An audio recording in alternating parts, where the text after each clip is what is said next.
Top 9 मोठ्या राजकीय बातम्यांनी। अजित पवारांच्या नातेवाईकांना 500 कोटींचं हॉस्पिटल बहाल केलं जातंय का? अंजली दमानी यांचा ट्विट करत सवाल। विरोध असताना देखील हॉस्पिटल पीपीपी तत्वानं देण्याचा घाट घातला, दमानी यांचा आरोप। तेरणा ट्रस्ट आता राणा जगजितसिंह पाहतात। तेरणा ट्रस्ट फक्त अजित पवार सुनेत्रा पवारांपुरतं मर्यादित नाही, सुप्रिया सुळेंचं दमानी यांना उत्तर। तुळजापूर ड्रग्ज प्रकरणात अडकलेले राणा जगजितसिंह सध्या भाजपमध्ये असल्याचीही करून दिली आठवण।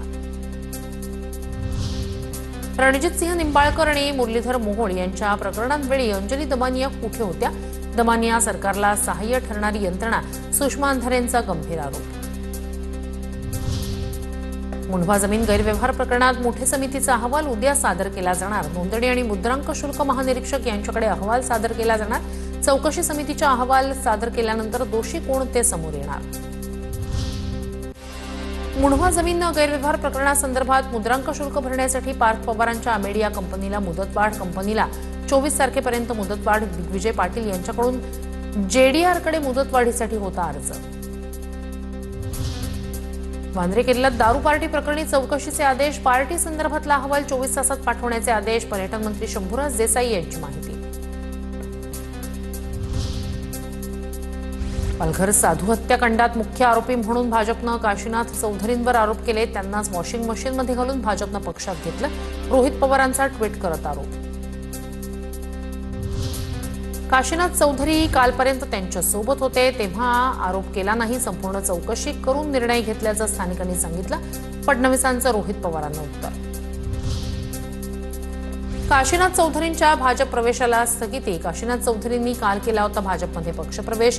काशीनाथ चौधरी पालघर साधू हत्या प्रकरणातील आरोपी।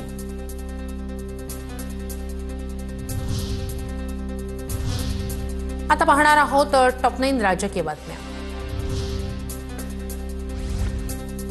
जागावाटपाची बोलणी कधी सुरू करायची? उद्धव ठाकरेंकडून विचारणा। ठाकरे बंधूंची जागावाटपाची प्राथमिक बोलणी उद्यापासून सुरू होणार।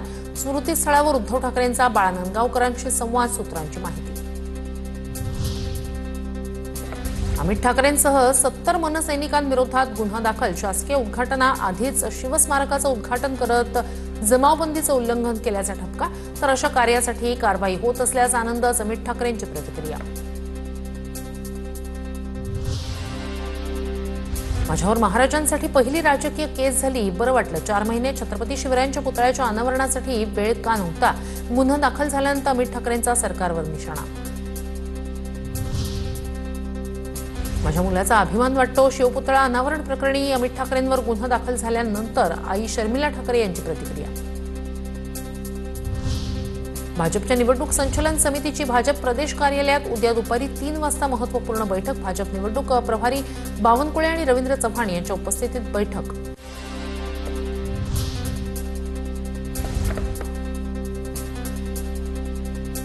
बिहारमध्ये 4.5 कोटी मतदार होते आणि 7 कोटीपेक्षा जास्त मतदान झालं, मग 2.5 कोटी मतदान कुठून आलं? शर्मिला ठाकरेंचा सवाल। हिंदू हृदय सम्राट बाळासाहेब ठाकरे यांचा आज स्मृतिदिन। 11 वर्षांनंतर उद्धव ठाकरे, राज ठाकरेंकडून बाळासाहेबांना एकत्र अभिवादन। तर आधी समाजकारण मग राजकारण हे आमच्या विचारात रुजवणाऱ्या बाळासाहेबांच्या स्मृतीला अभिवादन। राज ठाकरेंकडून बाळासाहेबांसोबतचा जुना फोटो शेअर। विधानसभेवेळी शिवसेनेच्या 60 आमदारांविरुद्ध अजित पवारांच्या राष्ट्रवादीचा प्रचार। नगरपालिका निवडणुकांच्या प्रचारानिमित्तानं तानाजी सावंतांचा नवा गौप्यस्फोट। ठाकरेंच्या शिवसेनेच्या नेत्या सुषमा अंधारे यांना हक्कभंग समितीची नोटीस। कुणाल कामराच्या कवितेचं समर्थन केल्याप्रकरणी अंधारेंना नोटीस। विधानसभा सदस्य रमेश बोरनारे यांनी मार्च महिन्यात विधिमंडळात अंधारेंविरोधात आणला होता हक्कभंग।